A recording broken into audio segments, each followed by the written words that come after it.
Аткан таңды жылмаю менен тосуу бул ар бирибиздин эртең мененки биринчи жасай турган көнүгүүлөрдөн болуш керек. Ошон үчүн сиз дагы бүгүнкү таңыңызда эгерде жылмайып тоса элек болсоңуз, анда азыр жылмайып коюңуз.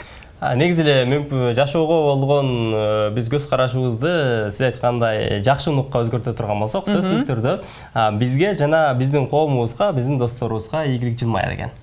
Сөзсүз түрдө, эгерде ийгилик дегенде эле ийгиликтин башаты бул биринчи алгачкы кадамдарыңыз, мына сиздин өзүңүздүн жүрөгүңүзгө болгон бир жылуулук тартуулай турган күлкү менен башталыш керек. Ошон үчүн эгерде сиз ошол күлкү менен баштасаңыз, анда жашооңуз өмүр бою мынакей сонун кубанычтар менен коштолот дегенге биз 100% кепилдигибизди беребиз. Андыктан дал ошол кепилдиктин өтөөсүнө чыгуу үчүн мен сиздерди баарыңыздарды сыналга жакыныраак чакырам. Анткени силер жашоого биздин бүгүнкү таңыбыз жакшы атуусуна, биздин жумушубуздун ийгиликтүү болушуна кепилдик бербедиңер беле деп суроо сала турган болсоңуздар, сиз эгерде 5-канал таңкы 5 программасын көргөн эмес болсоңуз, андай кызмат бизден силерге колдонулбайт.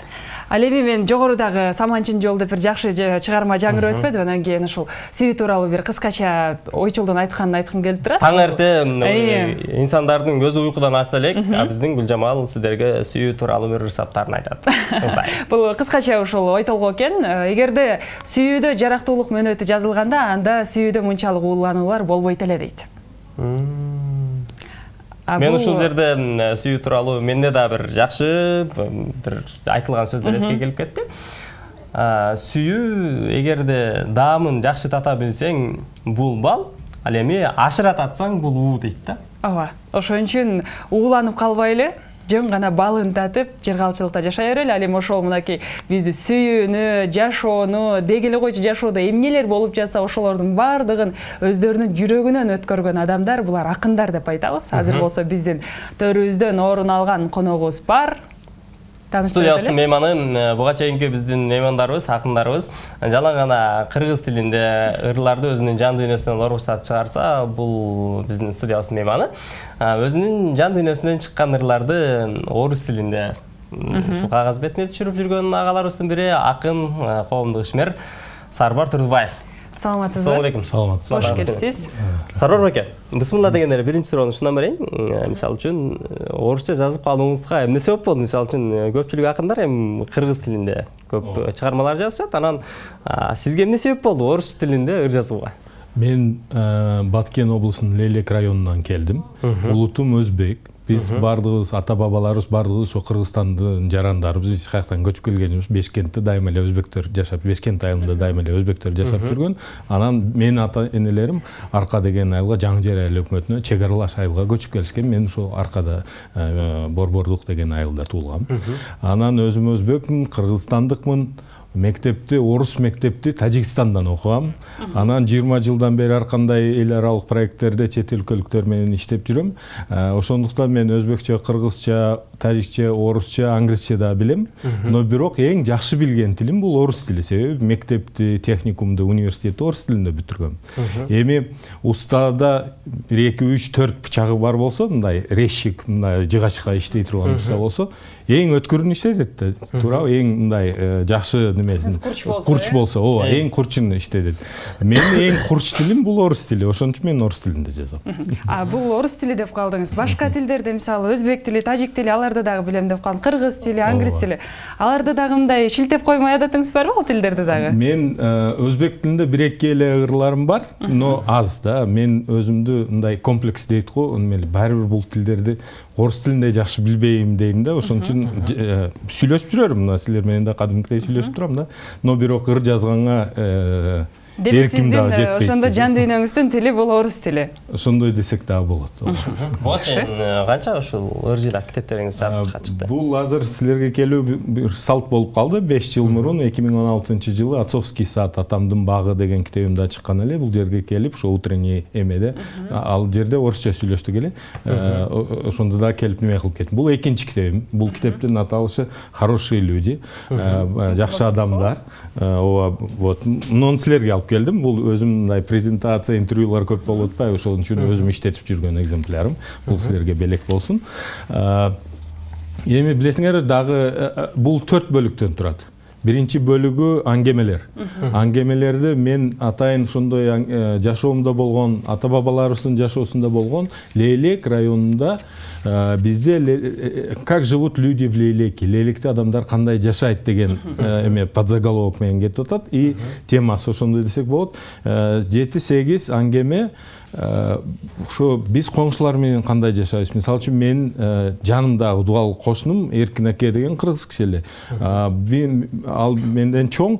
Биз балалыгыбыздан биздин айылда өзбекче сүйлөшөп, мен аны менен только өзбекче сүйлөшөт элем. Аны баласы, келиндери, жеңебиз менен бардыгы менен кыргызча сүйлөшөм, аны менен үйрөнүп калгам. Бир эле киши менен. Бир эле ошолордун үй бүлөсү бир эле киши менен только өзбекче сүйлөшөм да.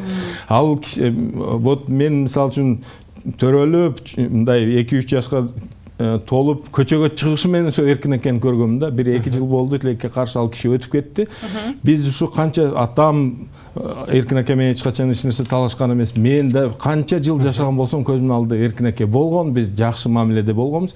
Ошондой адамдар жөнүндө мен иногда соц тармактарда мындай курч эмелерди, комментарийлерди, постторду окуп калып, ошол адамдар билбейт. Биз ал жакта бир жерде төрөлүп, жашап, өлүп кетип атабыз, бири-бирибиз менен ынтымакта жашап атабыз. Ошол жөнүндө биринчи бөлүгү ошону окуган адам, булар мындай турбайбы, дей турган, жакшыраак, бизди жакшыраак тааныйт, бүтүн Кыргызстан билеби деген максат менен биринчи. Бул китептин аталышы ошол жакшы адамдар деп турат. Бул жерде жакшы адамдар. Ичинде болсо дароо эле ачканда биринчи баягы поэзия менен, андан соң прозага өтүптүр да. Демек сиз проза жанрында да жазасыз. Биринчиси проза, биринчи бөлүгү, анан 3 бөлүгү бул поэзия. Биринчиси гражданская лирика, жарандык лирика дейбиз. Бул биздин мамлекетте болуп аткан окуяларга менин жеке көз карашым ыр түрүндө жазылган. Мисалы үчүн эмеде Москвада күйүп кеткен кыздарыбыз, аялдарга болгон зомбулдукка каршы, снежный барска каршы болгон, ошолор жөнүндө бул жерде. Экинчиси философия, мен жашоо жөнүндөгү ойлорум. Үчүнчүсү романтика, сүйүү жөнүндө. Билесиңерби, эң жакшы анекдот кайсы десе, ошо темага сүйлөшүлүп турган жерде айтылган анекдот эң жакшы болот дешет. Ошого окшоп, азыр силер сүйүү жөнүндө баштадыңар. Уруксат берсеңер, сүйүү жөнүндө бир немени окуп берсем.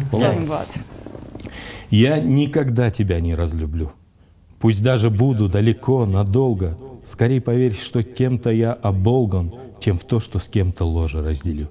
Не верь, коль скажешь, что забыл тебя, что в сердце запустил давно другую.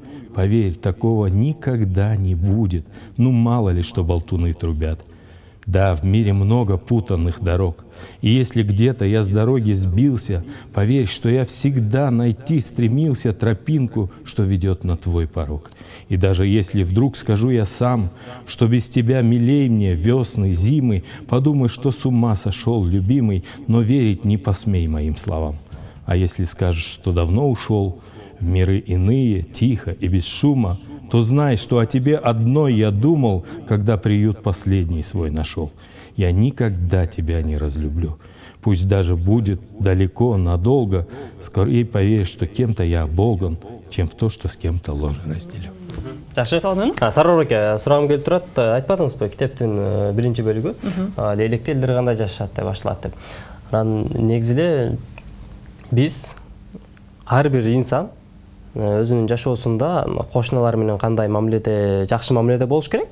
Анан азыркы тапта эми ушул Баткен областынын Лейлек району Тажикстан менен чектешет. Негизинде кошуналар менен биз канткенде жакшы мамиледе болобуз.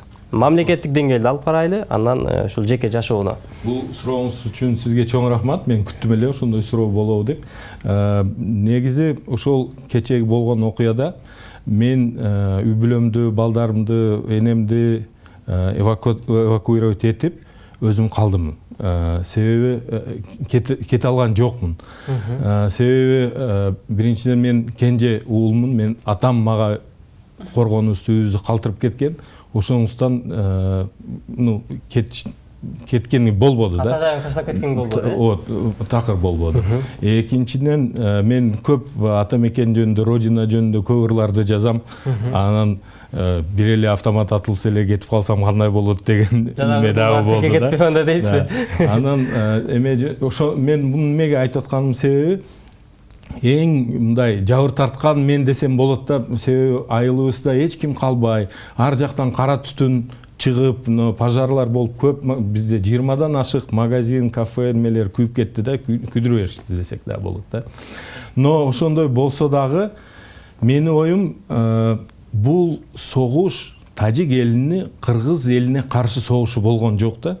Муну ошол алардын жетекчиси жөнөткөн солдаттар келди. Ошол Тажикстанда эле жакшы болбоду, бекер болду. Мен 20 жылдан бери эл аралык уюмдарды, проекттерде, НПОлордо иштеп жүрөм. Ошо менин коллегаларым, мисалы үчүн бир коллегам Душанбеде жашайт.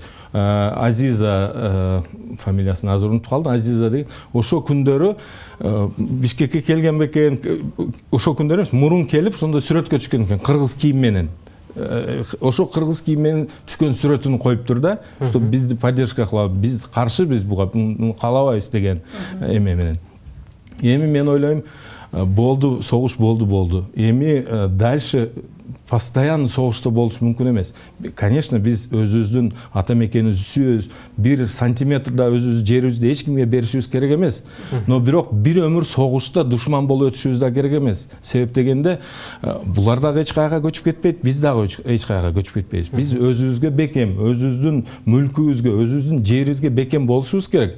Но ошол эле кезде биз мамилени да жакшыртышыбыз керек. Көйгөйлөрдү, бул көйгөйлөр эми элдер кандай десем, бул көйгөйлөр канча жылдан бери чечилбей келип, акыры жарылды да. Эми кандай болсо да сүйлөшүлүш керек.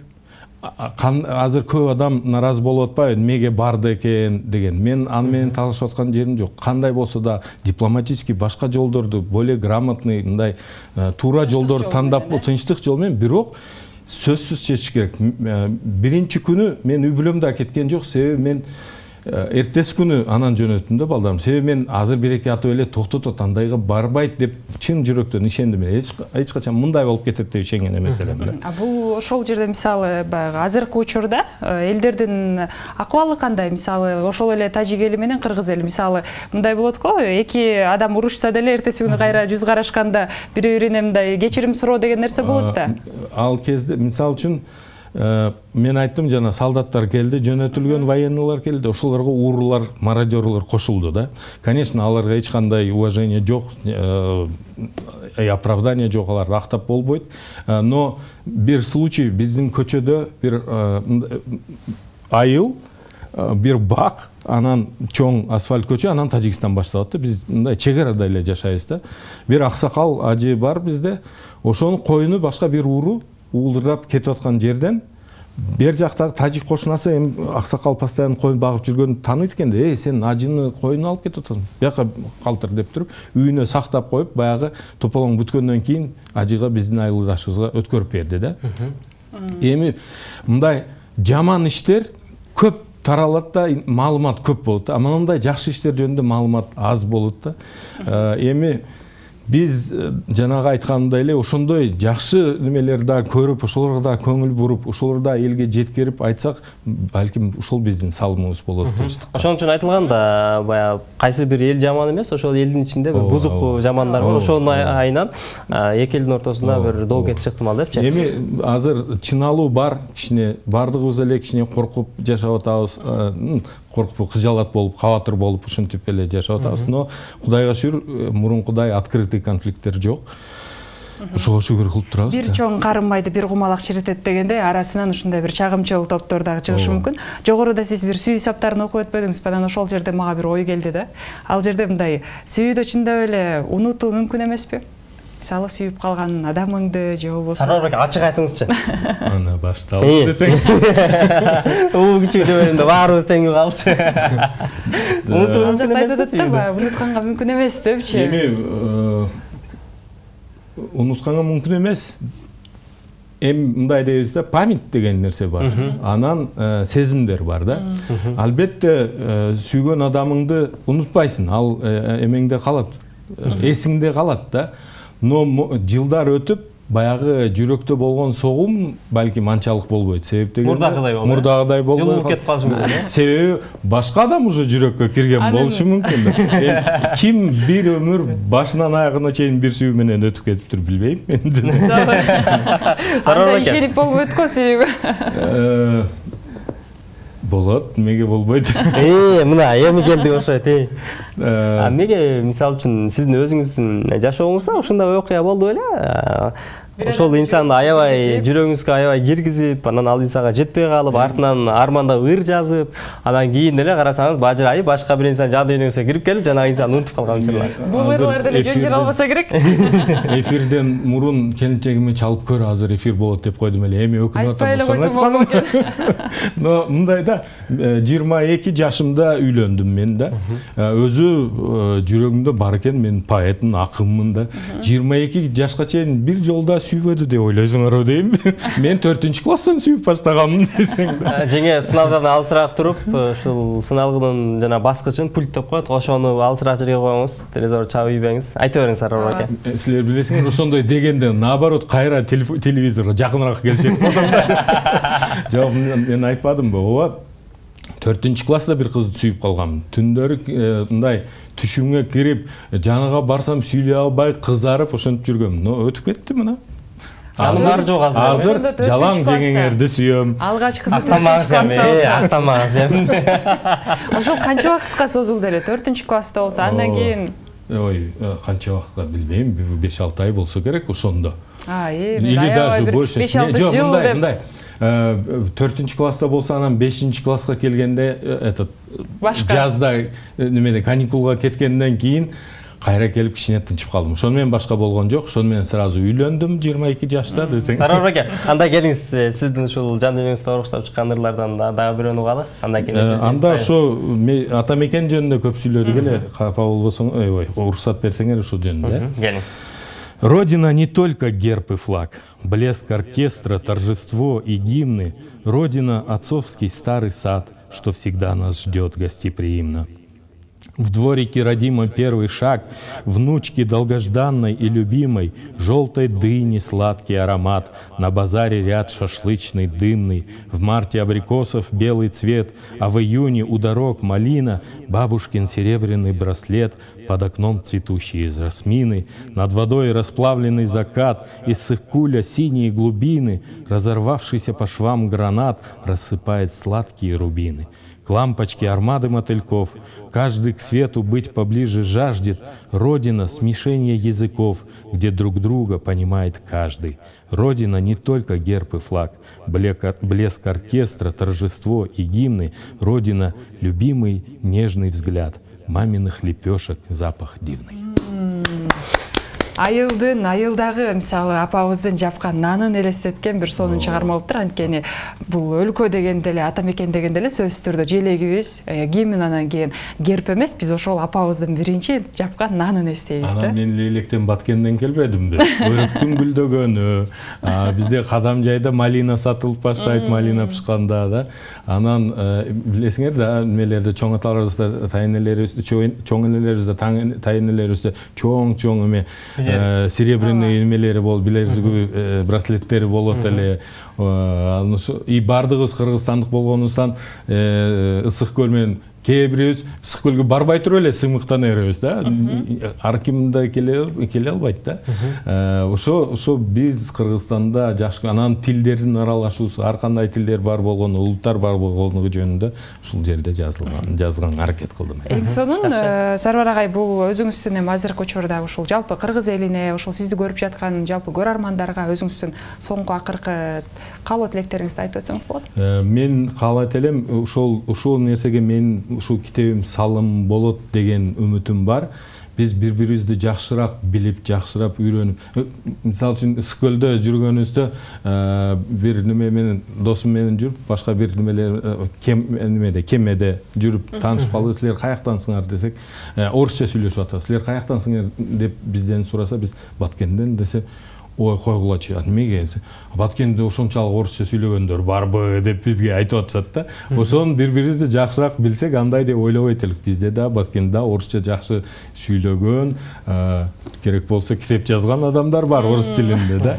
Ошо менин тилегим бардыгыбыз бири-бирибизди сыйлап, урматтап, бардыгыбыз бири-бирибизди жакшыраак үйрөнүп, жакшыраак билип, жакшы көрүп жүрсөк, бүт кыргызстандыктар коңшулар менен дагы жакшы мамиледе болуп жүрүшүбүздү каалайт. Тынчтык болсун каалайм. Рахмат, касып билдирели.